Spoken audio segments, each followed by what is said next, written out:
বিজ্ঞানী অথবা যুক্তিবাদী তাদেরকে আমি আকুল আবেদন জানাই, আপনারা আসুন এবং সুফিবাদের দেওয়া সহজ পদ্ধতিতে মাত্র 120 দিন ধ্যান সাধনা করে যান।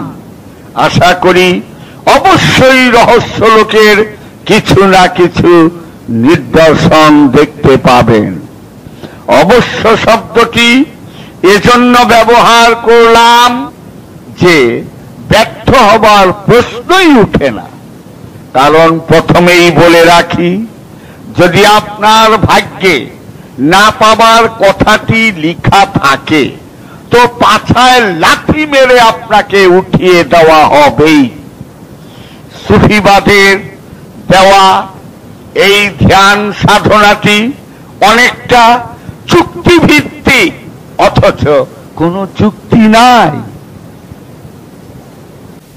আজ 29শে জানুয়ারি শনিবার 2005 সালে আমি ভক্তদের সামনে সামান্য কিছু বৈঠকি কথা বলছি। এটা সবার জন্য বলছি না, যারা আমার মুরিদ এবং ভক্ত তাদের কাছেই সামান্য কিছু মনের কথা বলতে চাচ্ছি। सरमत दर्दी अजब शिकस्ता कर दी, ईमा बफिदाए चश्मे मस्ते कर दी, उम्र के बायातो अहदिस गुजस्ते, रफ्तियों निसारे बुत परस्ते कर दी, चश्मे मस्ते अजबे जुल्फ दरजे अजबे, मैं परस्ती अजबे फितना तरजे अजबे, बाहरे कतलम चूकशाद तेगल हम सरबाए सुजूद, वो बनाया जे अजबे मन बनाया जे अजबे, वक्त बिस्मिल शुदनम चश्मे बरविश बाशस्त, मेहरबानम अजबे बंदा नवाजे अजबे, ताकि अब रूए तो सजदाए सरमी बासुजूद, चश्मे बद्दूर की हस्तम बनिज़ामी अजबे, हमद दिल बल्बे तू जुल्फ वा पयामदारत, गुफ्तगू अजबे कामते नाजे अजबे, इल्तिजा कुन बदार हजरत खासा हरदम, कार साजे अजबे बंदन वजे अजबे, गुल अजब हुस्न जमाल खातो खालो गेसु, सर्व वक़्ते अजबे कामते नाजे अजबे। हज़रत अमीर खुसरूर এই পার্সি ভাষায় পীর পূজার কালামটি অপূর্ব এবং বিস্ময়কর। হযরত আমির খসরু বলেছেন, পীর পারস্তি হক পারস্তি, পীর পূজাই আল্লাহর পূজা। যদিও ওহাবিরা এটার ঘোর বিরুদ্ধ, তাই ওহাবিরা উল্টো বলে যে পীর পূজা ইসলামেতে নাই। তার মানে ওহাবিরা ইসলাম বুঝেই নাই। যদি বুঝত তাহলে এত বড় উচ্চাঙ্গের কথাটি তারা এটাকে অবহেলা করতে পারত না। এটা গবেষণার দৃষ্টিভঙ্গি, গবেষণার পর গবেষণা, রিসার্চের পর রিসার্চ করার পরে বিজ্ঞানীরা যেমন একটা চরম বিস্ময়কর সিদ্ধান্তে উপনীত হয়, হযরত আমির খসরু সেই রকম গবেষণার পর গবেষণা করে সর্বশেষে বুঝতে পারলেন যে মানুষ ছাড়া আল্লাহও নাই, মানুষ ছাড়া শয়তানও নাই। তাই হযরত আমির খসরুর কালামটি পড়ার পর আমার সামান্য বক্তব্য আমি বলে যাচ্ছি। বিসমিল্লাহির রহমানির রহিম। সবাইকে বলছি না, বিচিত্র এই মানব সমাজের বুকে কিছু কিছু লোক আছে যারা নাস্তিক তথা আল্লাহকেই মানে না। আবার কিছু কিছু লোক আছে যারা আধ্যাত্মবাদকেই অস্বীকার করে এবং অনুষ্ঠানগুলোকেই ধর্মের মূল মন্ত্র মনে করে। কিছু কিছু লোক আছে যারা আরজালি মাতুব্বরের মতো বলে বেড়ায় ধর্মে নাকি প্রেম করা হারাম, কিন্তু 4টি মেয়েকে একসঙ্গে হাঙ্গা করা হালাল, হাঙ্গা মানে বিয়ে। কিছু কিছু লোক আছে যারা ইতিহাস, রাজনীতি, বিজ্ঞান ও দর্শনকেই সবকিছু মনে করেন। কিছু কিছু লোক আছে যারা শক্তিকেই সবকিছুর উৎস বা মূল মনে করে, যারা ধর্মের বিভিন্ন ফেরকায় বিশ্বাসী বিভিন্ন ব্যাখ্যারই কারণে, যারা হিন্দু ধর্মের সাধক, ব্রহ্মচারী এবং কঠোর নিরামিষভোজী এবং জীবনটাকে সাধনায় উৎসর্গ করে দিয়েছেন, অথচ রহস্য লোকের কিছুই জানতে বুঝতে পারলেন না। যারা কৃষ্ণ ভাবনায় মৃত হয়ে থাকার সাধনায় ইস্কন নামক সংঘ তৈরি করে দুনিয়া জোড়া প্রচার ও আশ্রম তৈরি করে চলছেন, কিন্তু ইহকালে রহস্য লোকের কিছু দেখার, বুঝার এবং জানার একটি কথাও পেলেন না। যারা খ্রিস্টান ধর্মযাজকদের নাটকীয় ভঙ্গিতে, কথার উচ্চাঙ্গ ভাষার শৈলীতে ভাষণ দিয়ে চমক দেখাচ্ছেন, অথচ মরার আগে কাঁচকলাটি পাবেন এবং খ্রিস্টান বানাবার মানবতা নামক মেশিন বানিয়ে চলছেন, এবং পৃথিবীর যে কোনো ধর্ম বিশ্বাসী অথবা অবিশ্বাসী অথবা বিজ্ঞানী অথবা যুক্তিবাদী তাদেরকে আমি আকুল আবেদন জানাই, আপনারা আসুন এবং সুফিবাদের দেওয়া সহজ পদ্ধতিতে মাত্র 120 দিন ধ্যান সাধনা করে যান। আশা করি অবশ্যই রহস্য লোকের কিছু না কিছু নিদর্শন দেখতে পাবেন। অবশ্য শব্দটি এজন্য ব্যবহার করলাম যে ব্যর্থ হবার প্রশ্নই উঠে না। কারণ প্রথমেই বলে রাখি, যদি আপনার ভাগ্যে না পাবার কথাটি লিখা থাকে তো পাছায় লাথি মেরে আপনাকে উঠিয়ে দেওয়া হবেই। সুফিবাদের দেওয়া এই ধ্যান সাধনাটি অনেকটা চুক্তিভিত্তিক, অথচ কোনো চুক্তি নাই।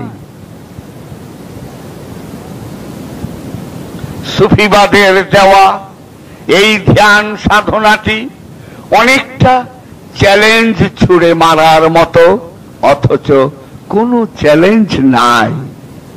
এই ধ্যান সাধনায় যদি দুনিয়ার ধন সম্পদ পাবার আশা নিয়ে আসেন তো অনুরোধ রইল ভুলেও আসবেন না। কারণ আপনার যদি 2টো বাড়ি থাকে তা হারাবার সম্ভাবনা থাকতে পারে। কারণ এই ধ্যান সাধনা শক্তির পূজারকের জন্য হারাম, বরং যারা প্রেমের পূজা করেন এবং যারা স্বেচ্ছায় কিছু হারাতে চায় এটা তাদের জন্য। ধ্যান সাধনাটির কিছু কিছু অংশ গোপন বলে বইতে লিখে দেই নাই। 3 নম্বর ছাগলের বাচ্চার মতো দুধ না পেয়ে পীরের বাড়িতে গিয়ে লাফালাফি করে চলছেন। আমার পীর হিয়া হুয়া বলছেন, অথচ নিজে কিছুই বুঝলেন না, জানলেন না এবং দেখলেন না, কেবল এক বস্তা কথা শিখে মানুষের মুখ বন্ধ করে দেবার কলা কৌশল শিখলেন। তাদেরকেও দাওয়াত দিলাম, আসুন চুপ করে ভক্ত হয়ে ধ্যান সাধনাটি করে দেখুন। কিছু পাবার জন্য তো মুরিদ হয়েছিলেন, কিন্তু যদি কিছু নাই পেয়ে থাকেন তাহলে তো আসুন, অনুরোধ করছি আসুন। আর যদি কিছু পেয়ে থাকেন তাহলে অনুরোধ করছি ভুলেও আসবেন না।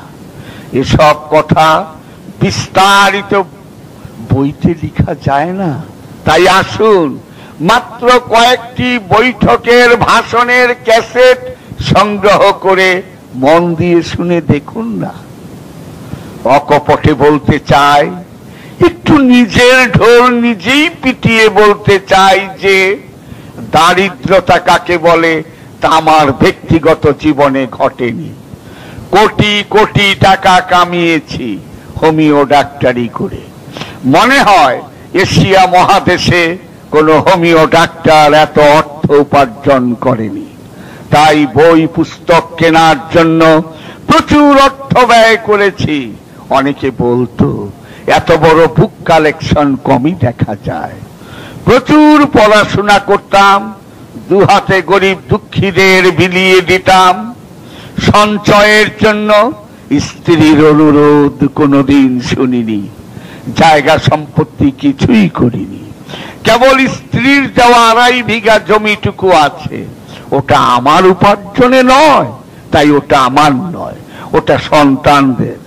না হয়তো ওটা বিক্রি করে দিলে আপনাদের কাছে প্রচারের জন্য হাত পাততে হতো না। ঢাকার বুকে 1 কাঠা জমির দাম কত এটা জানা থাকার কথা। সেখানে 50 কাঠা জমির মালিক আমার প্রয়াত স্ত্রী গাউসুল আজম বাবা ভান্ডারীর মুরিদ ও খলিফা ছিলেন। ফকিন্নির ছেলে হলে মাল পানির জন্য ভণ্ডামি করাটা অসম্ভব ছিল না।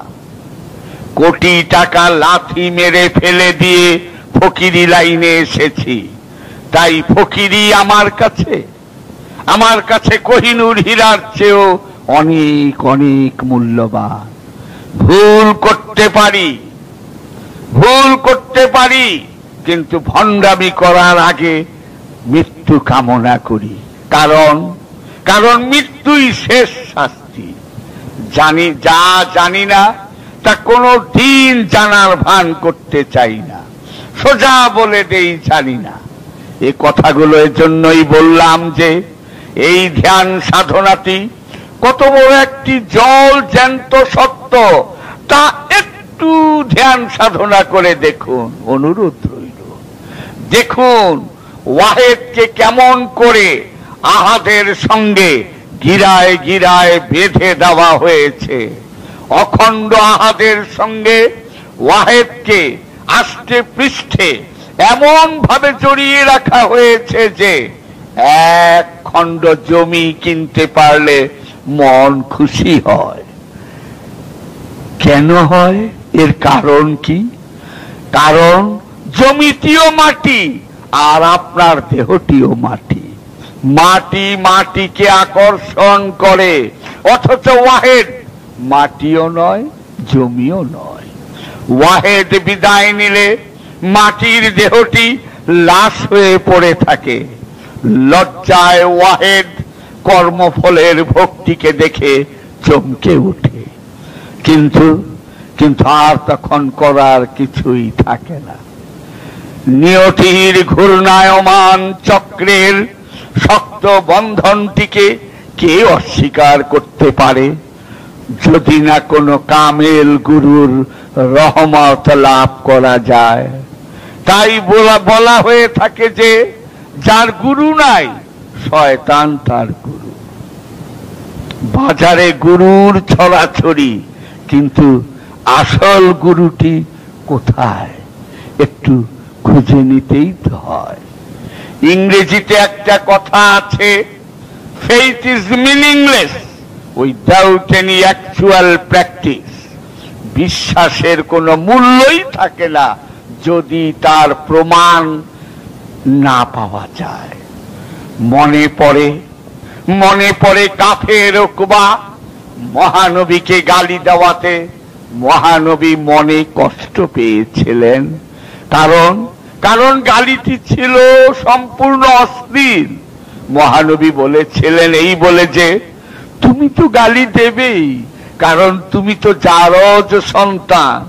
কাফের উকবা তার মায়ের কাছে জানতে চাইল। কাফের উকবার মা বলে দিল কথাটি একদম সত্য। এত বড় সত্যটি মায়ের কাছে শোনার পরও তো মহানবীর কাছে গিয়ে মুসলমান হয়নি, কাফেরই রয়ে গেল। জগতে অনেক লোক আছে যারা সত্য জানবার পরও কাফের উকবার মতো সত্যকে গ্রহণ করে নিতে পারেনি এবং পারবেও না। অদৃশ্য শক্তির অদৃশ্য তকদির লাথি মেরে তাড়িয়ে দেয়, অথচ সবাই মনে করে আমি তো সঠিক পথেই তো আছি। তাই মহানবী একবার বলেছিলেন আল ইলমুল হিসাবুল আকবার। এই জ্ঞানী অনেক সময় আল্লাহকে পাবার পথে বিরাট পর্দা হয়ে দাঁড়ায়। সুফি কবি আল্লামা ইকবালকে শিকওয়া নামক গ্রন্থের জন্য 1000 আলেম কাফের ফতোয়া দিয়েছিলেন। সেই গ্রন্থের মাত্র একটি বাক্যের জন্য কাফের ফতোয়া দেওয়া হয়েছিল।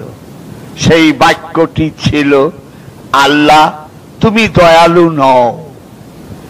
আর একটি বাক্যের জন্য আলেম সমাজ খুব বেজার হয়েছিল। সেই বাক্যটি হলো তুমি সবকিছুই হয়েছ, এখন একটি কথা বলো তো, তুমি কি মুসলমান হতে পেরেছ? তুমি সবই কুছ হো, বাতাও তো মুসলমান ভি হো। দেওবন্দের জাদ্রেল আলেম হুসাইন ইবনে মাদানী 1000 আলেম সহ আল্লামা ইকবালকে কাফের ফতোয়াটি দিয়েছিলেন। সেজন্য সুফি কবি আল্লামা ইকবাল একটি সামান্য গালিও দেননি, বরং নিজে গালি দিয়ে বলেছিলেন যে এই গোপন কথাগুলো তোমাকে অর্থাৎ আল্লাহকে বলা ঠিক হয়নি, তাই আমাকে ওগো আল্লাহ তুমি শাস্তি উপহার দাও, আর যারা কাফের ফতোয়া দিয়েছেন তাদেরকে জান্নাত দান করো। भारी बज़्मों में राज की बात मैंने कह दी, बड़ा बेअदब हूं मैं सजा चाहता हूं। ये जो जन्नत तूने बनाया दे दो मुल्ला को। সত্যি অবাক লাগে, কত বড় মহান বিরাট বিশাল মনের অধিকারী হতে পারলে এমন কথাগুলো আল্লামা ইকবাল বলতে পেরেছেন। सफाए दाहर से बातिल को मिटाया हमने, नवे इंसान को गुलामी से छुड़ाया हमने। तेरे काबे को जमीनों से बसाया हमने, तेरे कुरान को सीनों से लगाया हमने। फिर भी हमसे ये गिरा है हम वफादार नहीं, तो तू भी तो दिलदार नहीं। বিভ্রান্তিকর মতবাদের কবর রচনা করেছি আমরাই। দাসত্বের শৃঙ্খল হতে মানুষকে মুক্ত করেছি আমরাই। ধরণীর বুকে তোমার কাবাকে পরিচয় করিয়েছি আমরাই। তোমার কোরআন বুকে ধারণ করেছি আমরাই। তারপরেও অনুগত নও বলে অপবাদ দাও আমাদের। আমরা অনুগত নই, তাহলে তুমিও তো দয়ালু নও। এটা অভিমানের ভাষা ছিল। আল্লামা ইকবালের এই অভিমানের ভাষাটুকু মাওলানা সাহেবরা বুঝতে পারেননি, তাই হয়তো কাফের ফতোয়া দিয়ে গেছেন। অখণ্ড, অদ্বিতীয়, স্বয়ম্ভু আল্লাহকে আহাদ বলা হয়। এই আহাদ আল্লাহর বিষয়টি তুলে না ধরে এক তথা ওয়াহেদ আল্লাহর কথাটি বলতে গেলেই যুক্তি আর তর্কের সামনে অনেকেই টিকতে পারেন না। পৃথিবীর বিখ্যাত দার্শনিকেরা পর্যন্ত অনেক সময় নাস্তিকদের যুক্তি তর্কের কাছে টিকতে পারছেন না। অথচ আহাদ আল্লাহর বিষয়টি তুলে ধরলে নাস্তিকদের জনক পর্যন্ত বোকা বনে শিয়ালের গর্তে পালাতে বাধ্য। পৃথিবীতে এমন কোন নাস্তিক জন্মগ্রহণ করেননি যে আহাদ আল্লাহর বিষয়টি বিস্তারিত তুলে ধরার পর আর একটি কথা বলতে পারবে। কারণ আহাদ আল্লাহ বলতে বুঝায় যে কোন অস্তিত্বই নাই একমাত্র আল্লাহ ছাড়া। লা মওজুদা ইল্লাল্লাহ, লা নাই, মওজুদা অস্তিত্ব, ইল্লা ব্যতীত আল্লাহ, আল্লাহ ছাড়া কোন অস্তিত্বই নাই।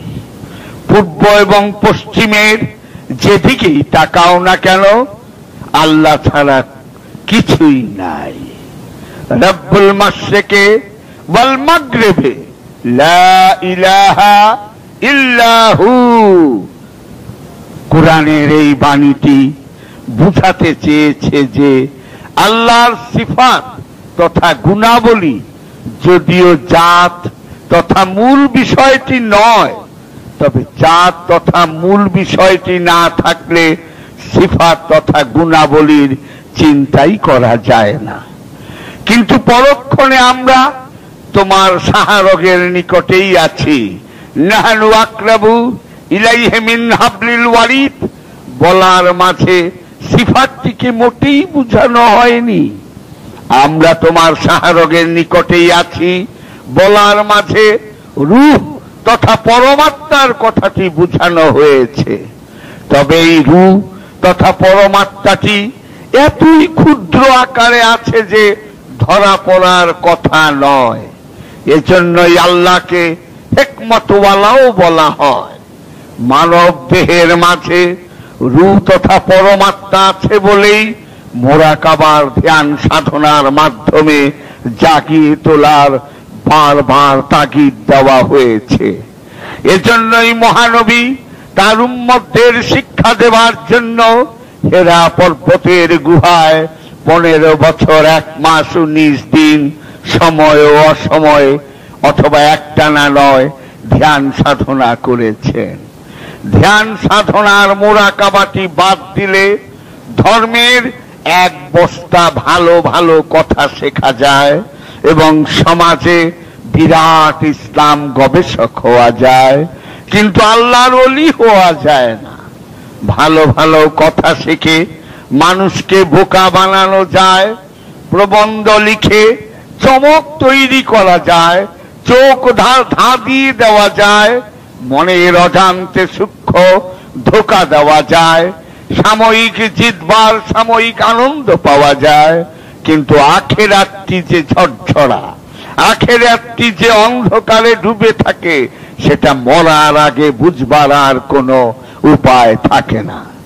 সূরা কাহাফটি বারবার পড়ে দেখুন, দেখতে পাবেন এই কথাগুলো কত নির্মম সত্য। হযরত আবু আলী শাকালান্দারের দেওয়া মোরাকাবাটি 3 বার 3টি স্থানে করে দেখুন, দেখতে পাবেন সত্যের সামান্য নিদর্শন, এবং তা অবশ্যই দেখতে পাবেন বলে চ্যালেঞ্জ ছুড়ে দিয়েছেন। অধম লেখকের রচিত সুফিবাদ আত্মপরিচয়ের একমাত্র পথ নামক বইটির প্রথম খণ্ডে হযরত আবু আলী শাকালান্দারের মোরাকাবাটি বিস্তারিত তুলে ধরা হয়েছে। এই জাতীয় মোরাকাবাটির মতো না হলেও তাবলীগ জামাতের শ্রদ্ধেয় ভাইয়েরা চিল্লা করেন। এই চিল্লার ধরন ধারণ যাই থাকুক না কেন, কিন্তু এটা তো অপ্রিয় সত্য যে মাসের পর মাস, এমনকি বছরের পর বছর আল্লাহর নামে ঘর সংসার ছেড়ে চিল্লায় বেরিয়ে পড়েন। সুফিবাদের কিছুটা গন্ধ যে তাবলীগ জামাতের মধ্যে পাওয়া যায়, সেটা কেমন করে অস্বীকার করি।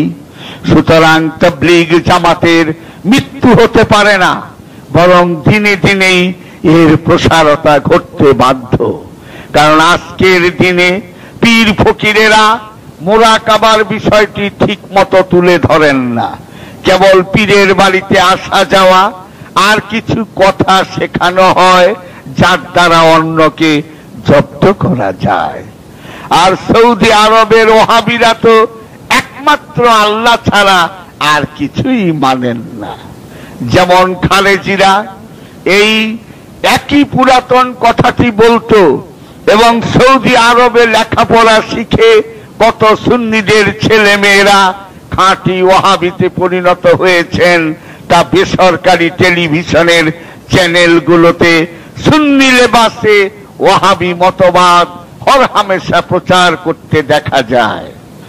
সাধারণ মানুষ তো আর সুন্নি এবং ওয়াহাবিদের পার্থক্য জানেন না। সৌদি ওয়াহাবিরা তো পীর ফকির আর উরসকে শিরক বেদাত জানেন। এমনকি মহানবী এলমে গায়েব মোটেই জানতেন না বলে দেদার প্রচার চালিয়ে যাচ্ছে। এই ওয়াহাবিদের কথাগুলো যে কি মারাত্মক রিয়াকশন করতে শুরু করেছে তা অনেকেই জানেন না। একটি নমুনা তুলে ধরছি।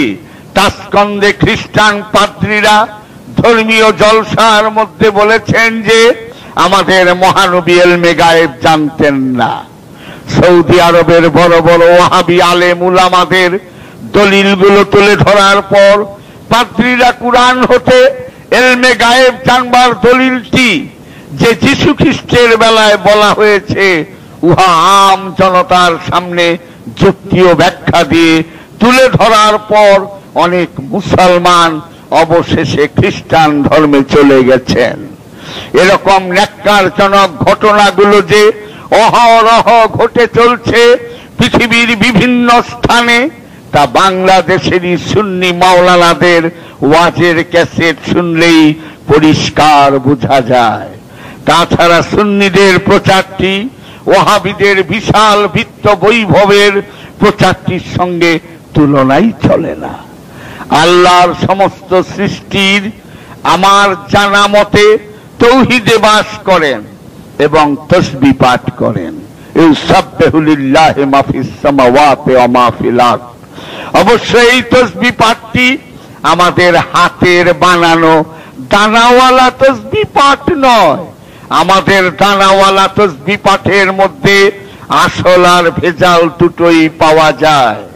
মীর জাফর আলী দানাওয়ালা তসবিহ পাঠ করত, কিন্তু কুরআনের সূরা ইয়াসিনের উপর হাত রেখে বেঈমানি করার দরুন 200 বছর ব্রিটিশের গোলামি করতে হলো। তাই আবার বলছি যে কুরআনে যে সমগ্র সৃষ্টি রাজ্যে আল্লাহর তসবিহ পাঠ করছে, সেই তসবিহটি দানাওয়ালা তসবিহ নয়। আবার আল্লাহর সমস্ত জীব কেবলমাত্র নফসের অধিকারী তথা জীবাত্মার অধিকারী। জীবাত্মা আল্লাহর সিফাত, জীবাত্মা কখনোই আল্লাহর জাত নয়। সেই জীবাত্মার প্রকারভেদ থাকতে পারে এবং অবশ্যই প্রকারভেদ আছে, কিন্তু রূহ তথা পরমাত্মাটি আল্লাহর জাত সিফাত নয়। পরমাত্মাটি একমাত্র জিন এবং মানুষকেই দেওয়া হয়েছে। তাই পবিত্র কোরআনে রূহ তথা পরমাত্মার কথাটি মাত্র 17 বার উল্লেখ করা হয়েছে। এমনকি ফেরেশতাদেরকেও পরমাত্মা তথা রূহ দেওয়া হয়নি। যদিও ফেরেশতা জিব্রাইলকে অনেকেই রুহুল আমিন বলে থাকেন, কিন্তু জিব্রাইল নামক ফেরেশতাকে রূহ তথা পরমাত্মাটি দেওয়া হয়নি। অনেকটা কানা ছেলের পদ্মলোচনের নাম ধারণ করার মতো এখানেও অনেক ইসলাম গবেষক ভুল করে বসেন এবং লেচে গোবরের অবস্থাটি দেখতে হয় এবং পাঠকদের পাতে পচা খাদ্য পরিবেশন করতে বাধ্য হয়। পাঠক এই জাতীয় পচা খাদ্য খেয়ে গোলক ধাঁধা নামক ফেরকাবাজির রোগে ভুগতে বাধ্য হয়। আবার আরো মজার বিষয়টি হলো এই ফেরেশতারাই রসুল রূপে আগমন করেন, যদিও রূহ তথা পরমাত্মাটি ফেরেশতাদেরকে দেওয়া হয়নি। পরমাত্মা তথা রূহ ফেরেশতাদের যদিও দেওয়া হয়নি, কিন্তু তবু তারা রসুল। তাহলে দেখতে পাচ্ছি যে ফেরেশতাদের থেকে আল্লাহ রসুল মনোনীত করেন, যদিও রূহ দেওয়া হয়নি। সূরা ফাতিরের 1 নম্বর আয়াতটি একটু